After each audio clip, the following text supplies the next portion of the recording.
ఆర్తధ్వని సిలువ ధ్వని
ఇది దేవుని పరిచయం.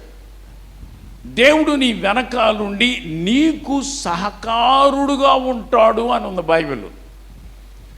నువ్వు ప్రార్థన చేస్తే అద్భుత కార్యాలు చేసిన తర్వాత ఆయన నీకు సహకారి అయి ఉండి, ఇంగ్లీష్ బైబిల్ కొన్ని ట్రాన్స్లేషన్లో ఉందంటే he will work with you, ఆయన నీతో కలిసి పని చేస్తాడు. ఎంత చక్కటి మాట.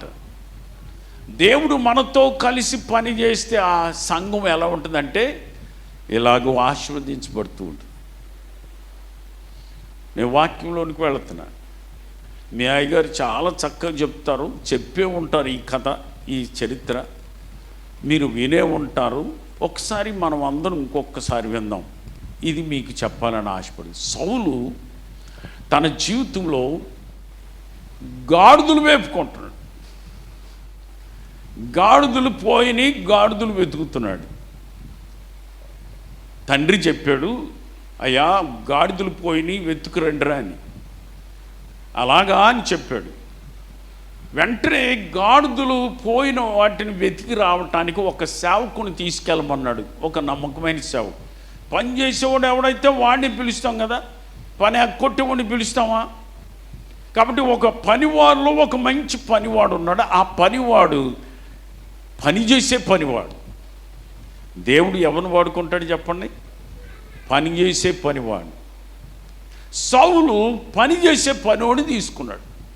తీసుకుని వెళ్ళి ఒక ప్రాంతం అంతా వెతికాడు. ఇంకో ప్రాంతం వెతికాడు, గాడిదలు కనపడలేదు. ఇంకో ప్రాంతానికి వెళ్ళాడు, గాడిదలు ఎక్కడ కనపడలేదు. సేవకుడితో అన్నాడు, నాన్న ఏమన్నా బాధపడతాడేమో, మా తండ్రి ఈరోజు ఈ గాడిదలు దొరకలేదు కాబట్టి మనం ఇంటికి వెళ్ళిపోదాం అని అన్నాడు. గాడిదలు మేపేవాడికి గొర్రెలు మేపేవాడికి ఎంత తేడా ఉందో చూసారా? దావీదు గొర్రెలు మేపుతున్నాడు. మనకు తెలుసు గాడిదలు మేపే ఆయనకి గొర్రెలు మేపే ఆయనకి ఎంత తేడా ఉంది. విసుగుపోయాడు. ఇంకా గాడిదలు ఎటుపోతే ఎందుకులే అనుకున్నాడు. ఇంటికి వెళ్ళిపోదారు అనుకున్నప్పుడు ఈ సేవకుడు ఒక మాట చెప్పాడు. ఇక్కడ ఒక పాస్టర్ గారు ఉన్నాడు, దీర్ఘదర్శి, ఆయన దగ్గరికి వెళితే మనం ఎటు వెళ్ళాలో ఎక్కడ దొరుకుతాయో చెప్తాడు అన్నాడు. ఈరోజు నేను సౌలు గురించి మాట్లాడతలేదు, దావీదు గురించి మాట్లాడతారా, పనివాడు సేవకుడు గురించి మాట్లాడతా. ఇది మీ అందరికీ తెలిసిన కథ. ఇది మనం అందరం నేర్చుకుంటే చాలా మంచి పాఠం ఇది. అప్పుడు సేవకుడి దగ్గరికి వెళ్ళాలంటే ఏం చేయాలి? ఖాళీగా ఎట్లా వెళ్తాం? ఓ పాస్కా దగ్గరికి వెళ్ళేటప్పుడు ఏదో ఒకటి బహుమతి తీసుకువెళ్ళాలి, కాయో పండో తీసుకువెళ్ళాలి. అయ్యగారి దగ్గరికి వెళ్ళి ఊరికి నేను ప్రార్థన చేయించుకుని వచ్చేద్దామా, అదేనా తప్పు కాదా అని అన్నాడు. సరే ఏం చేద్దాం, ఏమి లేవు. ఈ పనుడు ఏమన్నా అంటే నా దగ్గర వెండి ఉంది, కొంచెం తులం వెండి ఉంది, అది ఇద్దాంలే అన్నాడు. అలే సరే మంచిది వెళ్దారు అనుకున్నాడు. పాయింట్ ఏమిటంటే అక్కడికి వెళ్ళేటప్పుడు కొంతమంది ఎదురొస్తారు ఆడవాళ్ళు. ఈ ఊరిలో మీకు ప్రవక్త ఉన్నాడు తెలుసా అని అడుగు. అరే రే రే ఇప్పుడే కదండి మీ ముందు వెళ్ళాడు, మీరు త్వరగా వెళితే ఆయన కలుసుకోవచ్చు, ఆ పాస్టర్ గారిని కలుసుకోవచ్చు అండి దైవజనుడు. ఆయన కొండ మీదకి వెళ్ళి ఈ రాత్రికి భోజనాలు అందరికీ పెడతాడు. ప్రార్థన చేసుకోకుండా భోజనం చేరువాడు. బలి ఇచ్చే ముందు ప్రార్థన చేస్తాడు, బలి తర్వాత ఇస్తారు, బలి అందరూ కలిసి తింటారు. మీరు త్వరగా వెళ్ళండి అని ఆడవాళ్ళు అందరూ చెప్పారు. కథలాగా చెప్తున్నాను. గబగబ వీళ్ళు వెళ్ళారు. వెళ్ళగానే ఆయన ప్రవక్త కనపడ్డాడు, దీర్ఘదర్శి. ఆయన అన్నాడు, ఈ రాత్రికి మా దగ్గర ఉండండి అని చెప్పాడు. ప్రార్థన చేసి బలి అర్పించిన తర్వాత అప్పుడు ఏం జరిగిందంటే ఈ ప్రవక్త ఈ సౌలుతో అంటాడు, ఈ రాత్రికి ప్రత్యేకంగా నేను కొంతమంది అతిథులను పిలిచాను, ఆ అతిథులు భోజనం చేస్తారు, అతిథుల్లో you are one of them, నువ్వు వారిలో అతిథుల్లో నువ్వు ఒక్కడుగా ఉంటావు అని చెప్పాడు. చెప్పిన తర్వాత కలిసి భోజనం చేశారు, అయిపోయింది. ఆ తర్వాత ఏం జరిగిందంటే వీళ్ళందరూ ఆ ప్రవక్తను వదిలి బయటకు వచ్చేటప్పుడు దేవుడు నాకేం చెప్పాడో నీకు చెప్తానన్నాడు ఈ ప్రవక్త. సరే చెప్పమన్నాడు. నేను చెప్తున్నాను 3 విషయాలు. ఆ 3 నీకు జరుగుతాయి. అప్పుడు నీవు తప్పనిసరిగా దేవుడు నిన్ను ఏర్పాటు చేసుకున్నాడని నీకు అర్థమయ్యి ఇశ్రాయేల్ ప్రజలకి నువ్వు రాజుగా ఉంటావు అని చెప్పాడు. బాగానే ఉంది, అంత అయిపోయింది. ఒకటి, కొంతమంది శిష్యులు వస్తారు పాటలు పాడుకుంటూ, ఒక సూచన, వాళ్ళు నీకు ఎదురవుతారు. రెండవ సూచన, కొంతమంది స్త్రీలు నీ దగ్గరికి ఎదురు వస్తారు, వాళ్ళు నిన్ను చూసి సంతోషిస్తారు. మూడోది, దేవుని ఆత్మ నీ మీదకు వస్తుంది, నువ్వు సమాధానం కలిగి ఉంటావు. ఈ 3 జరిగితే చూడు అన్నాడు. అలాగే ఇతను వెళుతుంటే ఇలాగే జరిగింది. అయిపోయింది, వెళ్ళారు. అక్కడికి వెళ్ళిన తర్వాత దేవుడు తర్వాత ఆ సామానులో దాక్కుని ఉన్నాడు ఒక ఆయనే ఈ రాజుగా నేను అభిషేకిస్తున్నా, నువ్వు వెళ్ళి అతన్ని అభిషేకం చేయమన్నాడు, చేశారు. అది కథ. ఇప్పుడు అసలు పాఠానికి వస్తున్నాను. మీకు అంత ఉపోద్ఘాతం చెప్పేశాను, పాఠంలోకి వద్దాం. ఈ సేవకుడు గురించి చెప్పాలని ఆశ. ఇక్కడ ఉన్నటువంటి దైవ సేవకులు మీరు చాలామంది ఉన్నారు. ఈ సేవకులమైన మనం ఒకటి గుర్తుపెట్టుకోవాలి. అదేమిటంటే, ఈ పాఠం, ఈ లెసన్లో నేను మీకు చెప్పేటప్పుడు కూడా నేను కూడా అది నేర్చుకుంటున్నాను. When I'm preaching, when I'm sharing the word of God, it can be applicable to my life. I have to learn, and it is to me also. When the Holy Spirit speaks to you, and the Holy Spirit will speak with me also. కాబట్టి గుర్తుపెట్టుకోండి, మీతో మాట్లాడిన దేవుడు ఆత్మ నాతో కూడా మాట్లాడాలి. ఆ వాక్యం నాకు కూడా చెందింది, ఇది గుర్తుపెట్టుకోవాలి. ఇప్పుడు సేవకుడుగా నేను మీకు చూపిస్తాను వచనాలు. సమూయేలు మొదటి గ్రంథము 9-10 అధ్యాయాల్లో ఈ కథ అంతా మీకు కనబడుతుంది. విషయం ఏమిటంటే, ఈ సేవకుడు సౌలుతో పాటు వెళుతుంటే అతడు భక్తి కలిగినటువంటి వాడని మనకు అర్థమైంది. సేవకుడు భక్తి ఉంది కానీ యజమానుడికి భక్తి లేదు.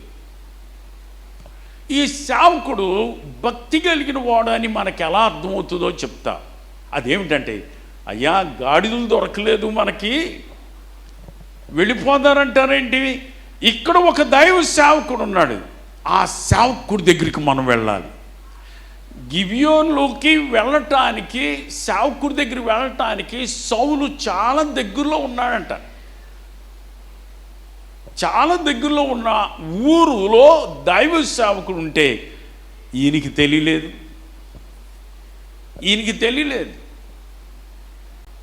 దైవ సేవకుడి గురించి ఒక వ్యక్తిగా, ఇశ్రాయేల్ దేశంలో ఉన్నటువంటి ఒక వ్యక్తిగా ఇతడు గమనించలేదు, తెలుసుకోలేకపోయాడు. సేవకుడు చెప్పాడు, ఏమండి ఇక్కడ పాస్టర్ గారు ఉన్నాడని. సరే వెళదాం అంటే, ఇతడు భక్తి కలిగిన వాడు అంటానికి అదే, పాస్టర్ గారి దగ్గరికి వెళ్ళి ప్రార్థన చేయించుకున్నాడు. ఎంత గొప్ప విషయం. కొంతమంది నేను చూశాను, పాస్టర్ గారి దగ్గరికి వెళ్ళి ప్రార్థన చేయించుకోవాలంటే అరే ఏమని ఇవ్వాల్సి వస్తుందిరా, వద్దులేరా అనేవాళ్ళు ఉన్నారు.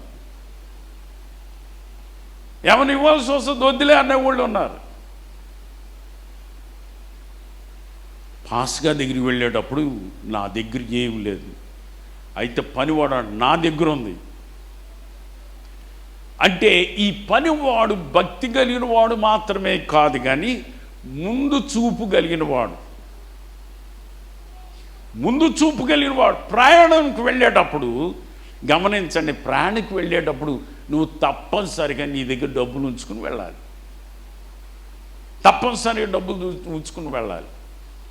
నువ్వు ప్రయాణం చేసేటప్పుడు డబ్బులు లేకపోతే నువ్వు నష్టపోతావు. ఒకసారి నేను చెప్పాను మీకు, మామిడికాయలు కొనుక్కున్నా, వాడు భలే అట్రాక్షన్ పెడతాడు. అది పసుపు ఉంటాయి కదండి మామిడికాయలు, వేసవకాలం వచ్చే మంచి పెద్ద కాయలు, పైన కూడా పసుపు, దాన్ని ఏమంటారు, టార్బాల్ వేస్తాడు పైన. అంటే ఆ పసుపు రంగు ఎండకి ఈ కాయల మీద పడుతాయి, అప్పుడు ఇంకా పసుపు వస్తుంది, మంచి రంగు కనబడదు. నేను అమ్మ లారీ దిగిందని గబగబా వెళ్ళిపోయి కొనేసుకుని బండి మీద పెట్టుకుని వాడి దగ్గరికి వెళ్తే జేబులో డబ్బులు లేవు. మరలా నేను ఆ సంచి తీసుకెళ్ళి ఆడికి ఇస్తుంటే వాడు అడిగాడు, ఏంటండి పాస్ గారు అండి. అయ్యా నేను సంచి తెచ్చుకున్నాను కానీ నేను సంచి తెచ్చుకున్నాను కానీ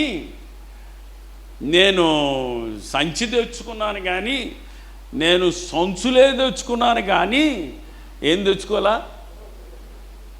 పైసలు తెచ్చుకోలేదు. ఏం అనుకోమాక సంచులు ఇవ్వు, సంచులు నాయి కాయలు నెయ్యి ఇలాగ ఉంచుకో, నేను డబ్బులు తీసుకొస్తా అన్నాడు. వాడు పోనీళ్ళండి తీసుకెళ్ళండి అని అనలా. ఎందుకు, పెద్ద మంచి కాయలు ముందే ఏరేసుకున్నానుగా, అందుకు నేను పోనీళ్ళండి అనలా. అప్పుడు ఏమైందంటే నేను వాడికి ఇచ్చేసి చాలా సిగ్గుపడ్డా. ఎంత సిగ్గుపడ్డానంటే చాలా బాధపడ్డాను. అటు కొంచెం దూరం లక్ష్మీ టాక్స్ సెంటర్కి వెళ్ళేసరికి అక్కడ నా ఫ్రెండ్ కనపడ్డాడు. పిలిచి, ఎరా నీ దగ్గర డబ్బులు ఉన్నాయా అన్నాడు. ఉన్నాయి అన్నాడు. 200 ఇవ్వు అన్నా. ఇచ్చేసాడు. వాడికి 200 ఇచ్చేసి కాయలు తీసుకుని వెళ్ళిపోయి ఇంటికాడ నా మీద నేనే ఒట్టేసుకున్నా, ఇంకెప్పుడు కూడా వెండి లేకుండా వెళ్ళకూడదు, డబ్బులు లేకుండా ఎప్పుడు బయటికి వెళ్ళకూడదు అనుకోడు. ఎప్పుడు ఒక్కసారి కూడా, ఇది ఎప్పుడో 15-20 సంవత్సరాల కిందట జరిగింది, జేబులో డబ్బులు లేకుండా నేను వెళ్ళను. దూర ప్రయాణం వెళుతున్నప్పుడు నీకు దూరదృష్టి ఉండొద్దా? సేవకుడికి ఉంది, వెండి తీసుకుని వెళ్ళాడు, కానీ సౌలుకి లేదు. ప్రయాణం చిన్నది కాదు, సాయంత్రం అవ్వచ్చు, గాడిద లేకుండా ఉండవు, రేపు దొరకవచ్చు, ఎల్లుండి దొరకవచ్చు. మరి ఏమి పైసలు లేకుండా ఎలా వెళ్తాం? అందుకనే ఈ సేవకుడి దగ్గర భక్తి మాత్రమే కాదు కానీ దూరదృష్టి కలిగిన వాడు. అబ్బా ఎంత గొప్ప పని చేశాడండి. ఈ సేవకుడి దగ్గర ఉన్న ముందు చూపును బట్టి సౌలు రాజు సేవకుడి దగ్గరికి వెళ్ళడం జరిగింది, అతడు రాజుగా అయ్యాడు. గమనించారా? ఒక్కసారి తీద్దాం సమూయేలు మొదటి గ్రంథం, అందరం తీద్దాం. 9వ అధ్యాయం, మొదటి సమూయేలు గ్రంథం 9వ అధ్యాయం, 10వ అధ్యాయం 2 ఉంటుంది ఇక్కడ. 8వ వచనం చూడండి. వాడు సౌలుతో, అంటే పనివాడు, చిత్తగించుము, నా యొద్ద 1/2 తులము వెండి కలదు, మనకు మార్గము తెలియచేపినందుకై దానిని ఆ దైవజనునికి ఇత్తునెను, నా దగ్గర లేదు. సౌలు జవాబు, నా దగ్గర లేదు. ఇతడు తెలివి కలిగిన వాడు కాబట్టి ఏం జరిగిందో తెలుసా దేవుని వెళ్ళారా? భోజనానికి తీసుకుని వెళ్ళేటప్పుడు అతిథులు ఉన్నారు అక్కడ. ఆ అతిథులతో పాటు సౌలుకి భోజనం ఏర్పాటు జరిగింది. సౌలుతో పాటు ఈ పనివాడికి కూడా అతిథులతో కలిసి భోజనం ఏర్పాటు జరిగింది. హల్లెలూయా. మనం ఎప్పుడైతే భక్తి కలిగి అలాగే ముందు చూపు కలిగిన వారముగా సేవలో ఉన్నామో, సేవకులారా, ఆనాటి భోజనం దేవుడు మనకు అనుగ్రహిస్తాడు.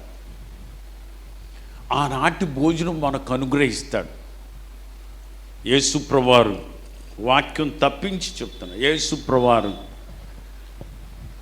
మనకు ఒక ప్రార్థన నేర్పించాడు. నేటి దినాహారం మాకు దయచేయి. ఇందులో ఎంత శక్తి కలిగిన మాట ఉందో చూసారా? బైబిల్ వచనానికి మధ్యలో కాంట్రవర్షియల్ వచనాలు ఉండవు అసలు. బైబిల్ మొత్తంలో ఆ వచనం ఈ వచనం 2 ఎదురు పొదురుగా ఢీ కొనుక్కో. నేడు ఈ ఆహారం మాకు దయచే అంటే మన్నాను దేవుడు చెప్పాడు. ఆ మన్నా ఎప్పటికప్పుడే నేడు ఆహారం దయచేశాడు దేవుడు. ప్రభు ప్రార్థన చూసారా? చిన్నప్పుడు మేము హాస్టల్లో ఉన్నప్పుడు మాకు ప్రార్థన నేర్పించాడు. సాయంత్రం, ఉదయం, మధ్యాహ్నం ఏమని ప్రార్థన చేయించాడంటే, ప్రభువా ఈ ఆహారం ఇచ్చినందు నీ స్తోత్రాలు, దీవించు, ఆశీర్వదించు, తినుచుండగా బలము, శక్తి, ఆరోగ్యం దయచు. మాకు ప్రార్థన అది. మీరు ప్రార్థన చేసుకుంటున్నారా? ఇశ్రాయేలీయులు అంట భోజనం ముందు పెట్టుకుని కిప్ప మీకు తెలుసా? కిప్ప నెత్తి మీద చిన్న టోపీని కిప్ప అంటారు. ముస్లిమ్స్ పెట్టుకునే దాన్ని కిప్ప అన్నారు, అది పెద్దగా ఉంటుంది. ఈ యూదులు పెట్టుకునేది చిన్న కిప్ప పెట్టుకుని భోజనం చేసేటప్పుడు కొంతమంది దాని మీద చెయ్యే పెడతారు, లేకపోతే పెట్టరు. ప్రభువా ఈ ఆహారం ఇచ్చినందు నీ స్తోత్రం, నీకు వందనాలు, నాకు శక్తి బలం ఇచ్చి నీ మహిమ ఆమె షలోం. అయిపోయింది. భోజనం తినేశాడు. తిన్న తర్వాత కూడా మళ్ళీ కిప్ప నెత్తి మీద ఉండగానే మరలా రెండోసారి ప్రార్థన చేస్తాడు. దేవా ఈ ఆహారం నాకు ఇచ్చావు, పూర్ణ బలములు, శక్తిని నాకు శరీరానికి ఇచ్చి నీ మహిమ కొరకు వాడుకోవా. ఆమేన్. మనం ఒకసారి ప్రార్థన చేస్తాం, వాళ్ళు రెండుసార్లు ప్రార్థన చేస్తారు. భోజనం ముందు, భోజనం తర్వాత. మేము హాస్టల్లో ఉన్నప్పుడు ప్రార్థన మాకు నేర్పించారు.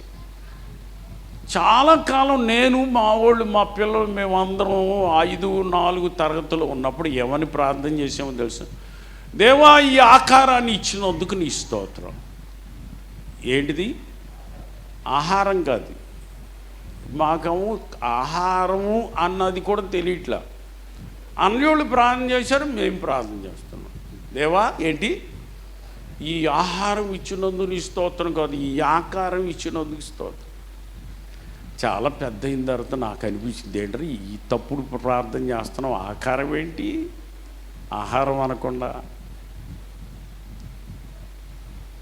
చూసారా, పనివాడికి ఆహారం దొరికింది. ఇప్పుడు చూడండి ఎంత చక్కటి విషయము సేవకుడు చెప్తున్నాడు. 22వ వచనం, అయితే సమూయేలు సౌలును అతని పనివానిని, అది నాకు కావాలి,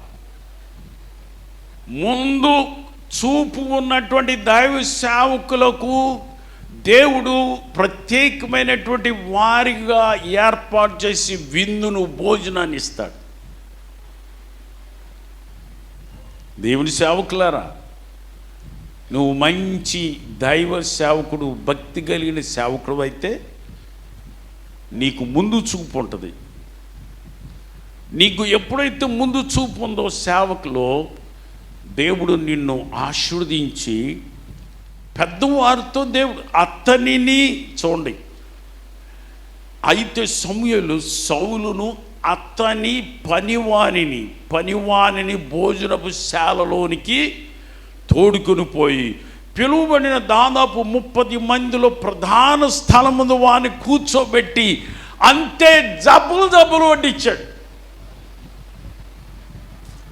మంచి భోజనం ఏర్పాటు చేశాడు. ఇక్కడ ఒక మాట ఉందో చూడండి, 24వ వచనంలో 3వ లైను, జనులను పిలిచి తినని నేను పచనకర్తతో అని అన్నాడు. పచనకర్తతో అంటే ఏమిటి చూసారా? సమూయేలు అంటున్నాడు, నేను ఒక పచనకర్తని పిలిచాను, అతనికి ఒక పని చెప్పా. ఈరోజు చాలామంది అతిథులు వస్తారు, ప్రధానులు వస్తారు, భోజనాన్ని కూర్చుంటారు, వాళ్ళకి అంటూ ఒక ప్రత్యేకమైనటువంటి భోజనం నీవు ప్రక్కన పెట్టాయా అన్నాడు. ఎవరితో చెప్పాడు? పచనకర్త. పచనకర్త అంటే ఏమిటి? పనివాడు అని. ఏ పనివాడు? ప్రధానమైనటువంటి వ్యక్తి. ఏ పనివాడు? చెప్పితే జాగ్రత్తగా చేసేవాడు. ఏ పనివాడు? నమ్మకస్తుడు. అతని మీద నమ్మకం పెట్టుకోవచ్చు, భోజనం వృధా చేయడు. పచనకర్తను పిలిపించి, అంటే పెద్దవాడు, పనిలో పని చెప్తే పని నేర్చుకునేటువంటి వ్యక్తి, ఆ పనివాడిని పిలిచి అంటున్నాడు, నేను చెప్పాను కదా,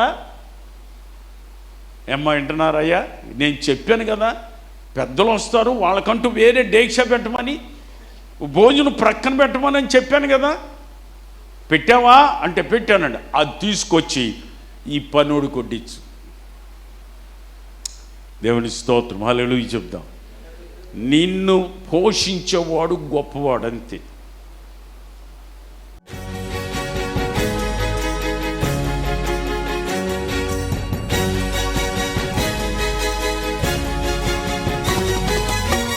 యేసుని మాటలు వినగా వినగా మనసుకు శాంతి, ఆత్మకు రక్షణ.